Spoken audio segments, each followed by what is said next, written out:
Good morning, students.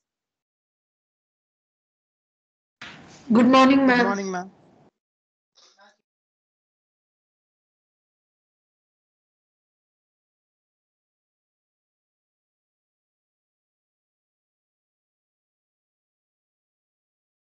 Okay, we will continue with this problem.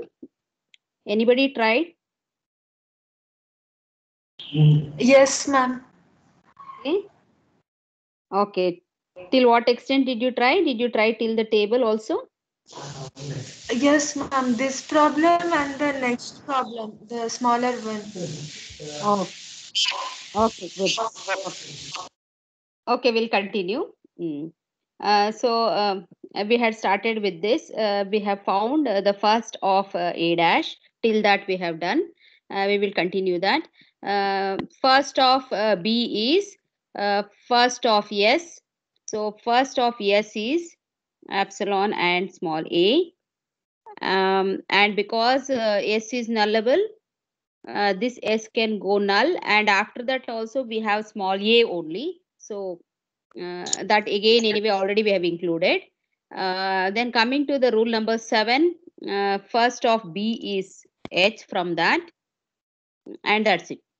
Okay, so first of B is done now. Coming to first of C, first of C is first of S, so small a, and because S is nullable, you're going to replace S with epsilon. So if you do that, first of C can also be small f. That's it. Okay. And note that C is not nullable. Okay. C is not nullable. Coming to C dash, C dash is nullable. And first of C dash is G. And that's it. Coming to first of D, small a, and it is also nullable. That's it. So we are done with the first set. Coming to the follow set, should I zoom or it is visible, students? Okay. Coming to the follow of G, directly you can put dollar. And then follow of G you can't find anywhere. That's it in the RHS. Then coming to follow of yes, from rule number 0, it is dollar. And where all S is present, you can go and search. So S is present here, that I have covered. Coming to rule number 6, S is present. So after S, we have small a. So directly you take that. And similarly, sorry, I skipped this. Rule number 4 also we have S. So we will include that first. Okay, we'll go from the top so that we don't miss out anything. So D and then A.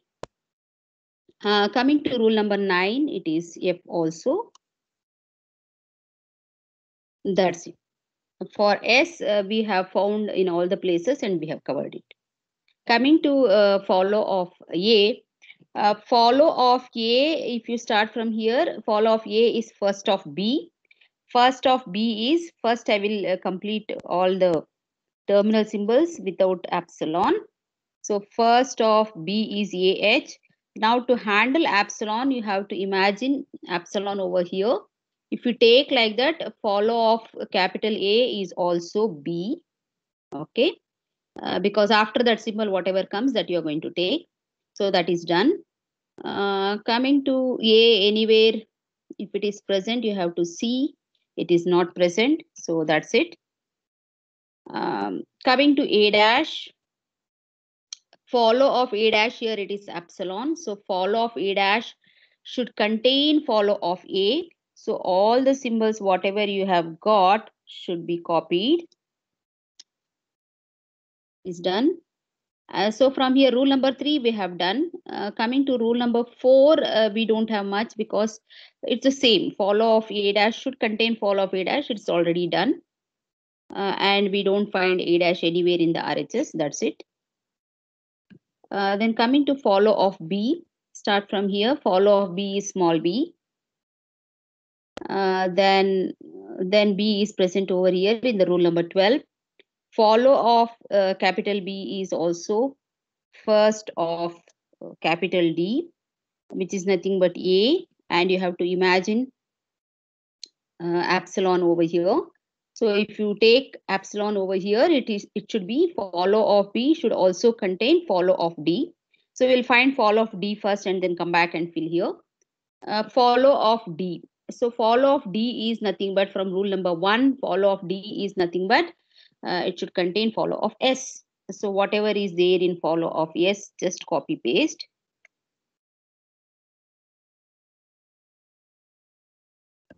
So that is done, and also you see whether it is present in any other position. That's it. Here it is not making sense. Follow of D should contain follow of D. That's it. So follow of D is $DAF. So this also should come to follow of B. That is because of first of D, and first of D contains epsilon. We are taking epsilon over here, and then follow of B should also contain follow of D. So we will have to take all these symbols. A is a repetition. Remove that.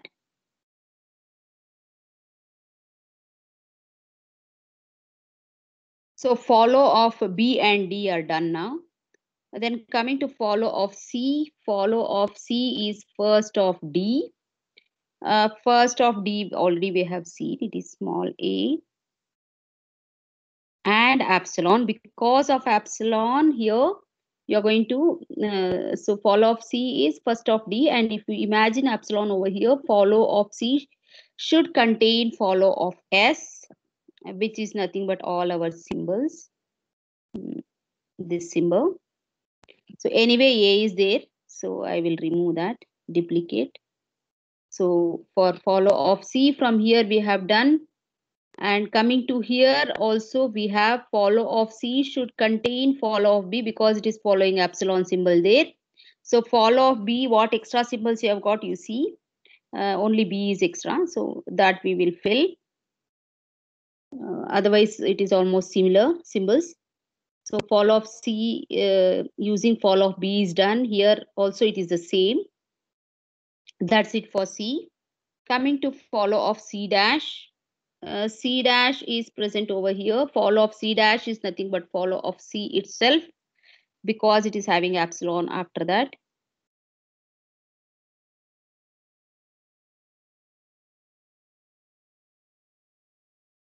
The same thing.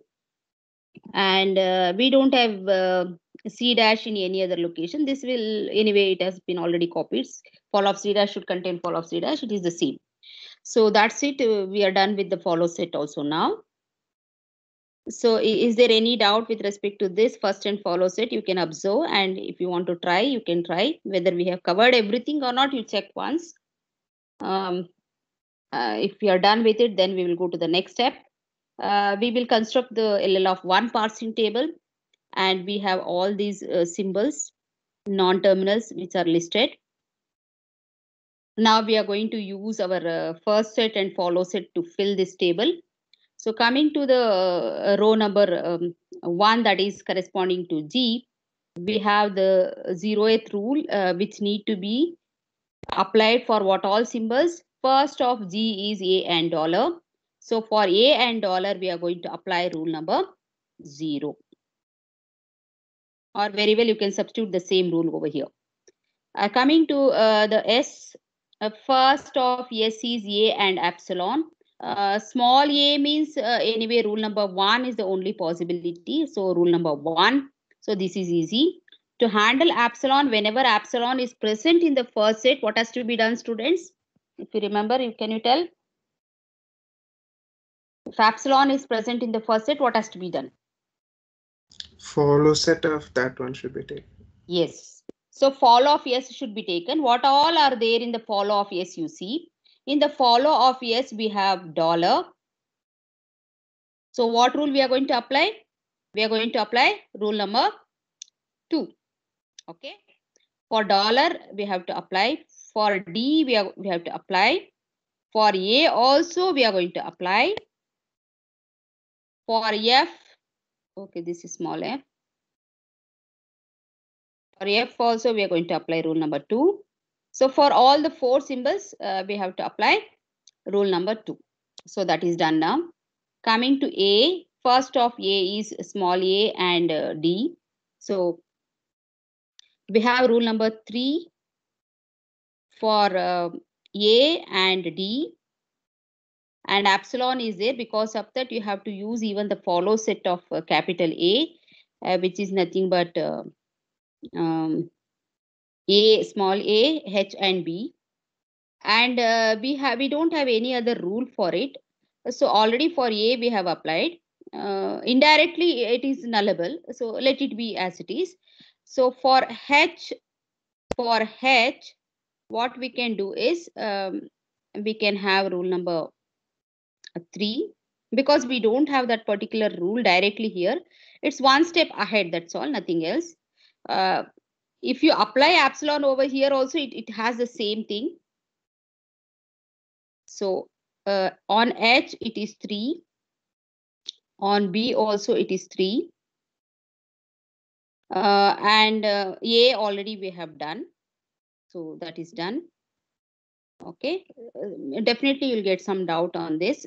We'll see. We'll first complete the table and then we'll look back.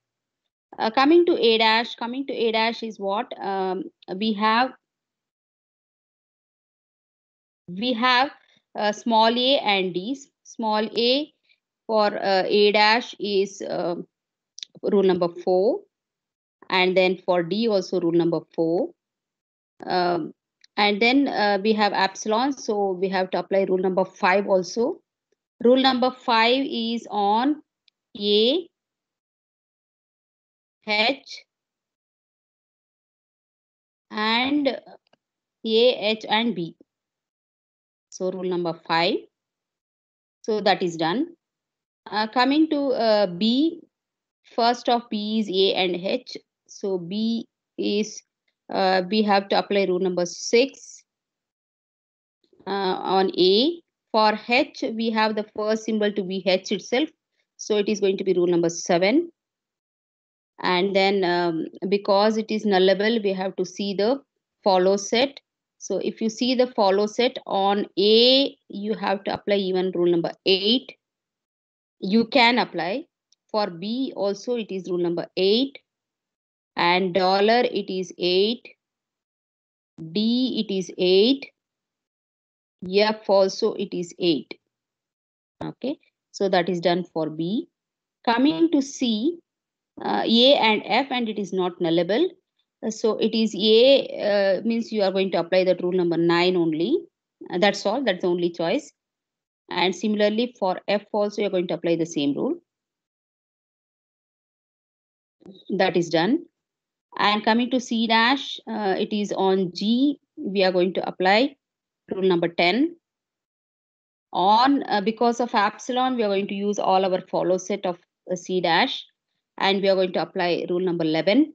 So starting from A, yes, rule number 11 to be applied. For B also 11. F and D also 11. And dollar also. So we have covered that also, all the 5 symbols getting that. Coming to the last row, it is on A. On A, we are going to apply rule number 12. And for all symbols in the follow set, we are going to apply rule number 13. So for A, D,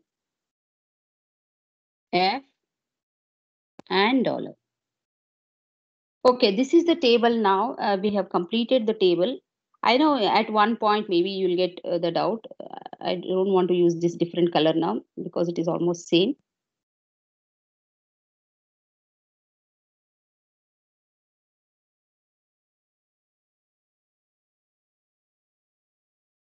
Okay, now what did you notice? Any doubts with respect to this table you can ask at this stage.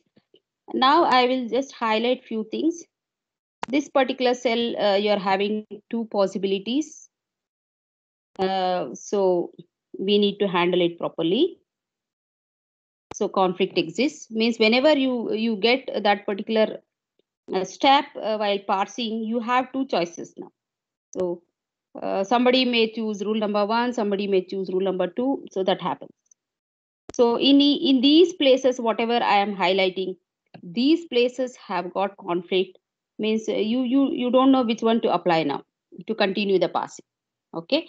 So this particular grammar is not suitable for LL of 1 parsing because you have more than one choice at a particular symbol when the input is something. Okay.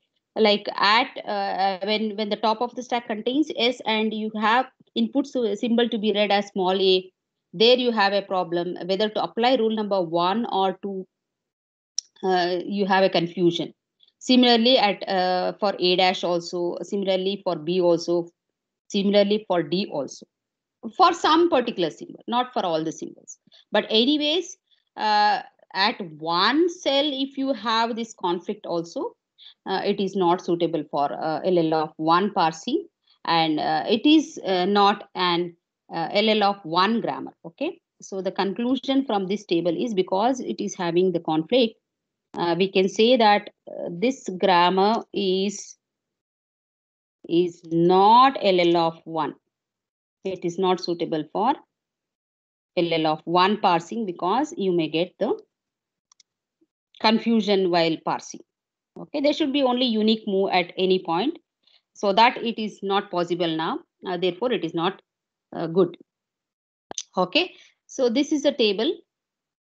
Now I'll just copy this table because I need it for parsing. I'll try to fit in here. Okay, so let us trace some string and see what happens. Where we will fail, we'll see, we'll observe that. Okay, this is my string. I've taken this string. We have started with the stack content being G because that is the, after augmentation, this is the start symbol. So now at this point, we have only one choice. Starting from G, you are going to push yes dollar in such a way that S is on the top. And now still my input remains the same. I am pointing on A only.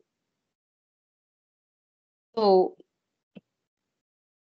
at S on A, you have two choices. Which one do you select? Whether it is rule number 1 or rule number 2.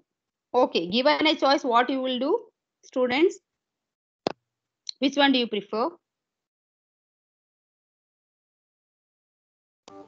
Ma'am, if we put epsilon, then it won't match, ma'am. We can directly compare, like it's a dollar, and on the input side we have A, H, F, B, F. So taking one only is appropriate. Yes.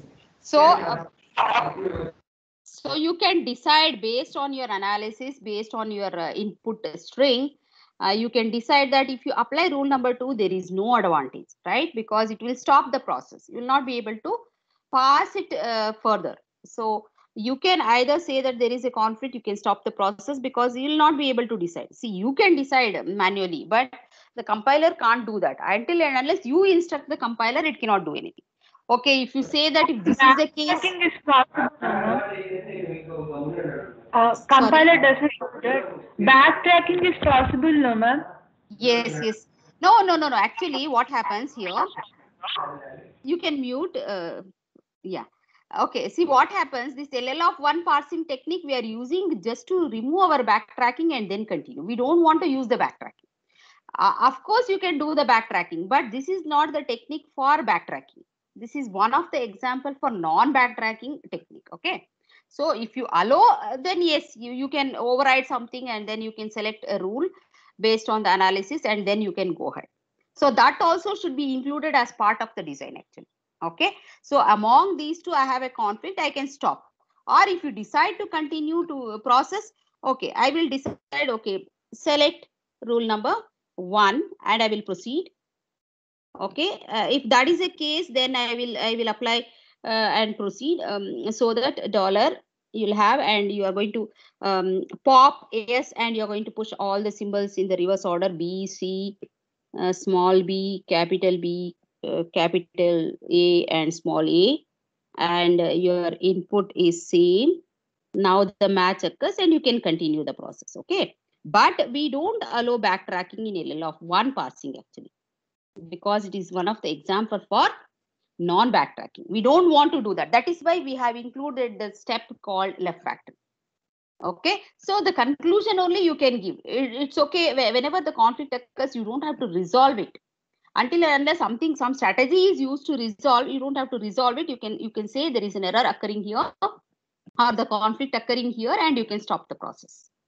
Okay, but for some particular parsing techniques, while designing, what they have done is they have given the priority. So later in the bottom up parsing, I will tell how to proceed. There we were taking care, because bottom up parsers are used very widely. So there in the design only it has been taken. Like if there is a conflict between two operations, which one should be given the highest priority?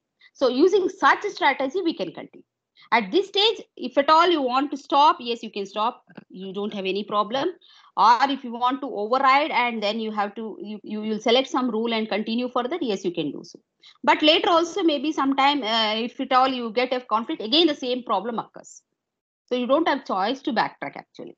Okay, it's only by like you will select yourself and then do it theoretically. That's it. But compiler practically it will not do when you are using LL of 1 parsing, because it is non-backtracking technique. Okay, so this I think you can continue further, and then you can see how it works. Again, in some other place also, if you get the conflict, how to resolve also you can think, so that you can complete. Otherwise, if you write this conclusion, that is fine actually.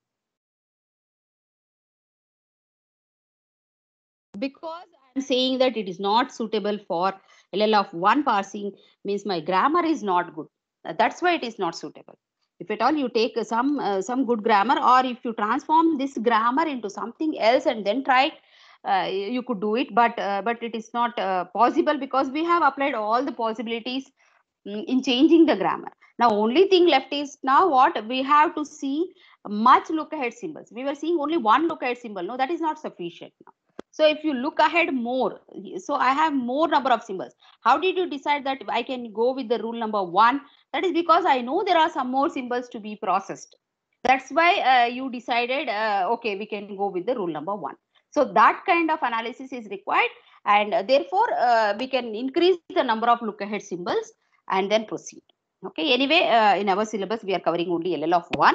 If you look ahead more, you can resolve this. Okay. So I think I can conclude this particular problem. If you want, you can process by taking some priority for some rule and then continue. So I'll stop that. Coming to the next problem is one more we have. It is actually easy compared to the previous problem. This is easy. So let us first finish the augmentation, step number 1, and then we'll finish the left recursion removal, that also have removed. And for this example, there is no need for left factoring. So there is nothing to be done. Then going to the next step is finding the first and follow set.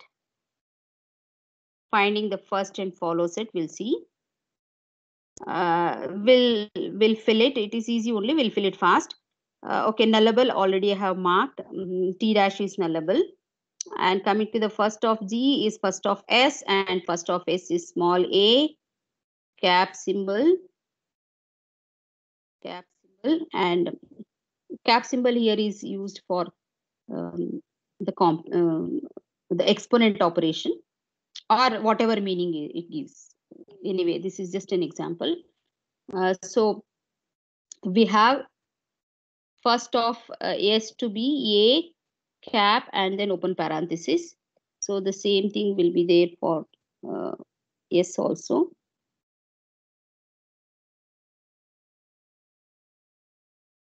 S is done, and then first of T is also first of S. So this is very easy problem.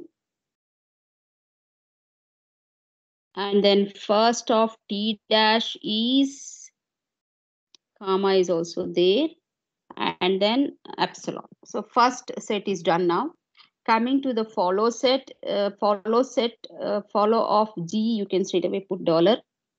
Follow FS is also dollar, and follow of S is first of t dash, where you have comma, and epsilon is there. Because of that epsilon, you are going to imagine epsilon over here, and then you should get the follow of s to be also follow of follow of s to be follow of t also.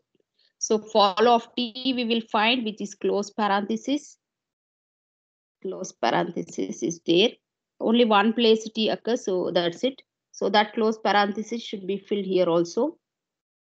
So for follow of yes, we are done.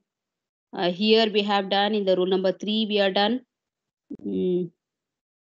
Rule number 3, we don't have yes in the RHS, so leave it. Rule number 4, we have done because of the first of t dash, and here also it is the same, so no change there. And follow of t we have already completed. Follow of t dash is here. Follow of t dash should contain follow of t, so close parenthesis, and that's it. Okay. And sometimes it is possible that follow of some non-terminal may be null also. Okay, that is also possible. That kind of example I have not taken, but it is possible. But remember that there should not be any epsilon over here in the follow set. Never it comes. That's the only point. And coming to the table now, let us fill the table. Rule number 0, we are going to apply on A, then cap, and open parenthesis. Then rule number 1, we are going to apply on A. Rule number 2, we are going to apply on cap. And rule number 3, we are going to apply on open parenthesis. For 4, rule number 4 is applied for A. Anyway, only one rule is there. The same thing have to be applied for all. That's it. Then for T dash on comma, we are going to apply rule number 5. And rule number 6 will be applied for the follow set. So that is close parenthesis. That's it. Okay. So we are done with it. You can trace this, students. I think it is a very easy problem. You can trace. Do you want me to trace, or you will trace it yourself, students? Please answer. If you want, it's 5. You'll trace. Okay. It's a 5 minutes job. You trace it and complete it. Okay. Complete it and understand. And you don't have to take always the accepted string only. You can also take some rejected string and try where it stops, how it stops, all that you can see. So for this particular grammar, it is very much suitable for LL of 1 parsing, because we don't have any conflicts. We have at most one entry. So the conclusion would be it is suitable. So I'll conclude that this grammar is, means after the transformation, the original grammar was not suitable. This grammar is suitable for LL of 1 parsing. If you take the grammar as it is and try in this case, because it is having left recursion, you'll know the effect. It will not be suitable actually. Okay. After transformation only, it is suitable for LL of 1 parsing. So you can trace that. Okay. So you complete that problem, students. If you want more problems, maybe I can give some more problems. Maybe I will upload the list of problems that can be tried yourself. For now, I have given 3 examples. One is a very practical example, expression problem. And the second one, I have taken a very good example where all cases were included. And also it is not suitable for LL of 1 parsing. And the third example is also simple, only it needs left recursion removal and the regular process. So you can trace 2-3 examples like this and then try out. And always it is better you write down and practice, so that you get the speed also. So you can practice that. Okay. So with this, I will be able to complete the top down parsing, because in our syllabus we have got only recursive descent parsers and LL of 1 parsing. But after learning LL of 1 parsing, you know the advantages compared to recursive descent parsers. Therefore, every non-terminal you have to write a recursive procedure, and then and there also you need the first and follow set. There also we don't want backtracking. All that is there. Okay. Only difference is there we are writing in the form of the procedures, and here we create a table and we use the table for parsing. That is the difference, and the clarity is there with all the steps here. So people prefer using LL-of-1 parsing technique over other techniques among the top down parsing. I am not comparing with bottom up now. Among the top down parsing techniques, LL-of-1 would be the better technique. And if you go on increasing the look ahead symbols, as we saw in the second example where we had some conflicts in selecting the rules at a particular point, due to that, what is it we are lagging in? We are lagging in the number of look ahead symbols. Means what I am seeing right now with the symbol to be processed next, that is not sufficient. So maybe if you increase the look ahead symbols to 2, it may work, to 3, it may work, 4, it may work, like that it goes. So if I have to generalize, I can say that LL-of-1 is a good technique. Okay. But definitely it is less powerful than LL-of-2, less powerful than LL-of-3, and so on and so on. Take any value. Okay. Or I would say that you can generalize LL-of-k and find a good value of k. Find a good value of k is what is required. Okay. So that would be the best top down parsing technique. So later I will compare this with the bottom up parsing techniques also. You'll know what can be the comparison and how it goes. So these are the steps, students. Any doubts with respect to this, you can ask. You take any grammar and try out applying the LL-of-1 parsing, whatever grammar. You just take some nonsense grammar also and apply the steps and see. That would be the best way of learning LL-of-1 parsing. And recursive descent parser, there is not much to do. You have to write the recursive procedures. That's it. So you can try out. If you have any doubts, I can clarify. Otherwise, I'll just give the introduction to bottom up parsing, and maybe that we can continue in the next class. So the strength is based on the look ahead symbols. And of course, we have to follow all the steps what I have given in the procedure. Okay. Okay, complete that. We will go ahead with the bottom up parsing.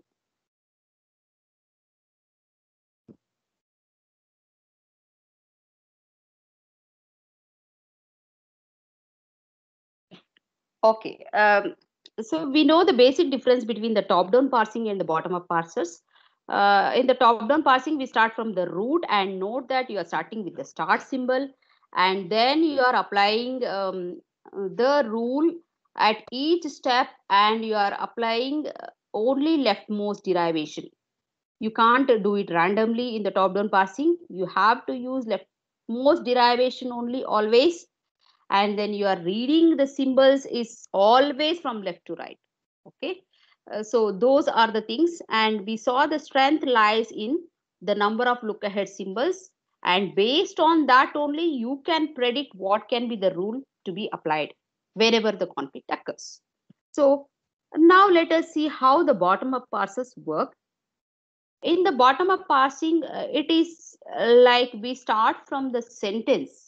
So there what we were doing, we were starting from the root or the start symbol, and we were applying the sequence of production rules, and then we were arriving at the sentence. Okay, using leftmost derivation. Now we have the reverse thing. Now we are going to start from the leaves, that is our input string, that is the sentence. So you're going to start from the leaves and you're going to work towards the root, and you have to stop the process when you reach the root node. That is the start symbol. Okay. So it is from bottom to top. So for example, so this is one grammar you all are familiar. It is not complete grammar. We have only some operators here. So let us see how this works. So first I'm going to take the string, say ID star ID. Okay. And what is that we are doing here? We started with ID star ID. So I have ID and star ID. If you notice in this diagram, this ID has been replaced by F.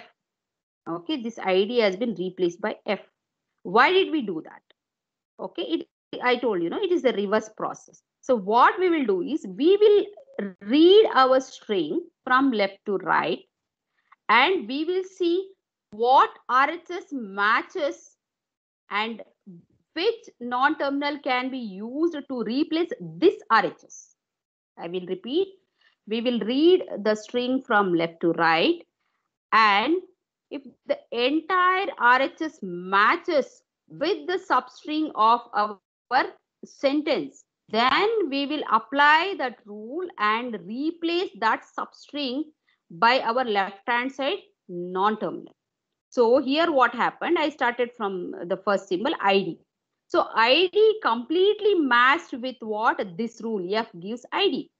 So it means that I can replace this ID back to what? F. Okay, it is the reverse process. And there we were calling it as derivation process. And here we are going to call it as reduction process, because the RHS symbols are replaced by the LHS now. Okay, there we were replacing the LHS symbol by the RHS production. Isn't it? Production of the RHS of the production. That's what we were doing. So now it is that we find the entire RHS to be matched, and we will replace with the non-terminal which is present in the LHS. So I did that. Okay, next step, what happens? So now at this stage, after my first step, I have replaced ID with F. Now what do I have? I have some sentential form which is something like this, F star ID. Now what is that we are going to do next? Okay, we will see what happens now. So I have F star ID. I should match completely with some RHS. So I am not definitely getting T star F. I am only getting for F matching something, and that F is replaced by what? It is T. So this F is replaced by T. Now I have T star ID. Then you proceed further. When you proceed further, again you are going to compare. Always you are reading from left to right only. Whatever maximum matches you are going to replace. So now I don't have a T star ID in any of my RHS. So only possibility is that I go here till ID and then I replace that ID with F. So that's what has happened now. So once I replace this ID with F, I got a T star F. Now what is the next step then? This T star F can be replaced by what? T, because the entire RHS is matching, and therefore I can replace that with T. Then what is the next step? I can replace this T with what? E, because this entire RHS is matching, therefore I can replace with E, and that's it. Okay, because this is not an augmented grammar. If you have the augmented grammar, then accordingly you will have to do it. And I didn't imagine dollar over here. If you imagine, then it will become a complete process. So like this it goes. I think now you got a point. What is the difference between the top-down parsing and the bottom-up parsing? So there we start from the start symbol and we go on applying the rules and we get the sentence. Okay, and we say that it is the left sentential form in the top-down parsing. Whereas in the bottom-up parsing, what we do is we start from the leaves and then we search for the entire RHS to be matched, and the scanning is always from left to right. But whenever it matches, we are going to replace with the corresponding non-terminal in the LHS and then proceed further. And finally, you should get the start symbol. And this process is known as reduction process. Okay. So what is that important in bottom-up parsing is, there also we had some conflicts in one of the example we saw. Here also there are some conflicts that are going to occur. And basically, this bottom-up parsers are also known as shift reduce parsers. The name is given because there are two main operations that are happening in the bottom-up parsers, which are nothing but the shift operation and the reduce operation. Okay, reduce action and the shift action. So here also we are going to use the stack. Shifting means you're going to shift some symbols onto the stack. Okay, when I show the tracing, you'll understand how it works.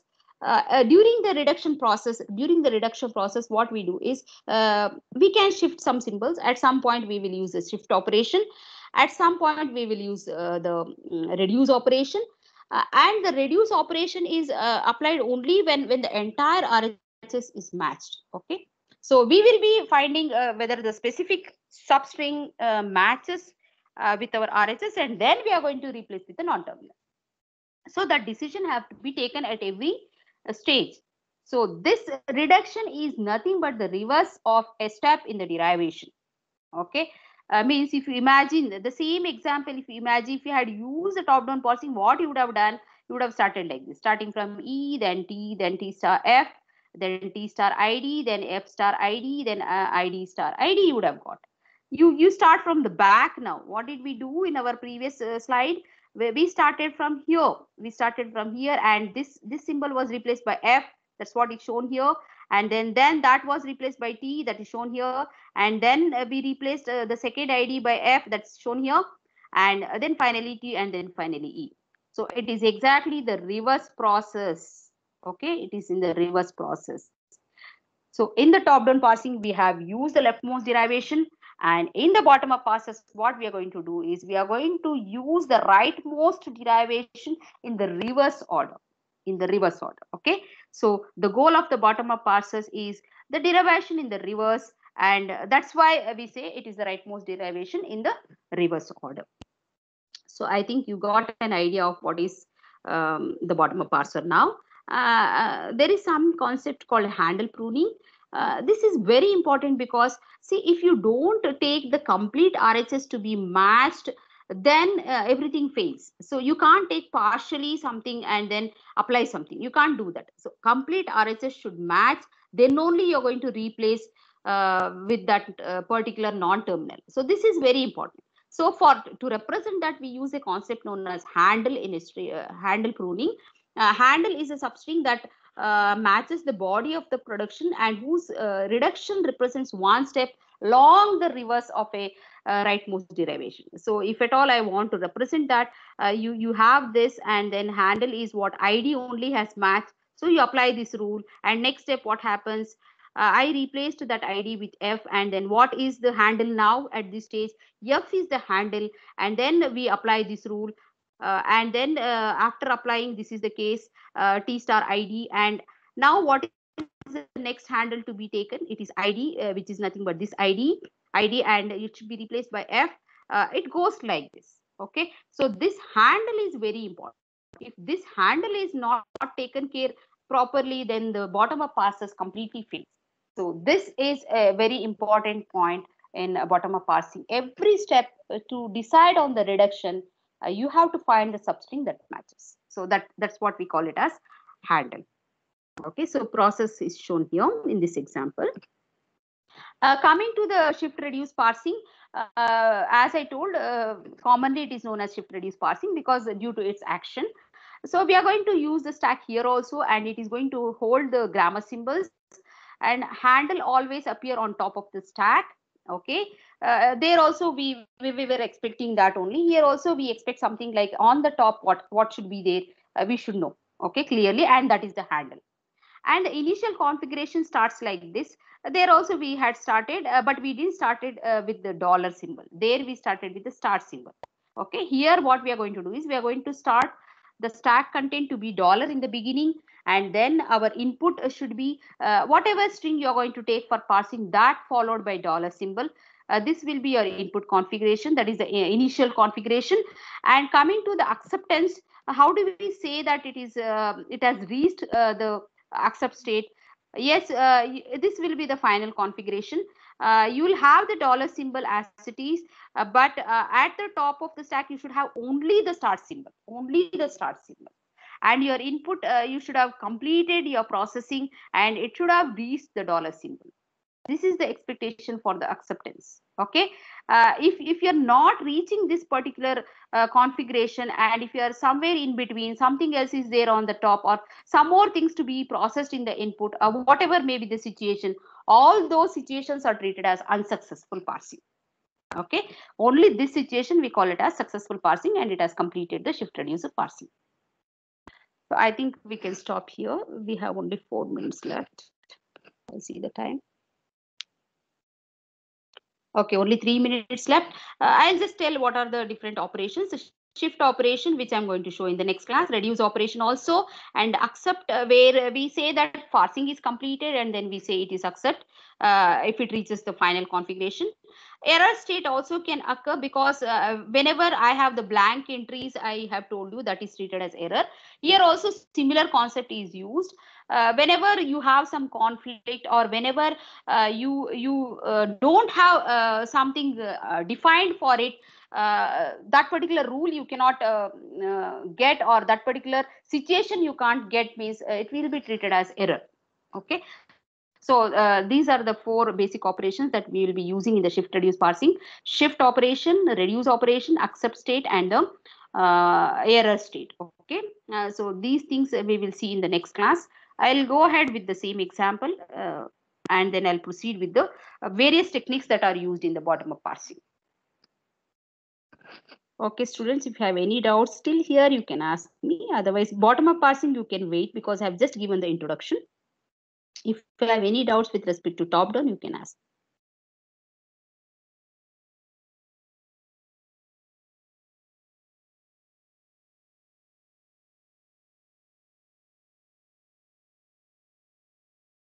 Okay, if you don't have any doubts, thank you, students. We can wind up.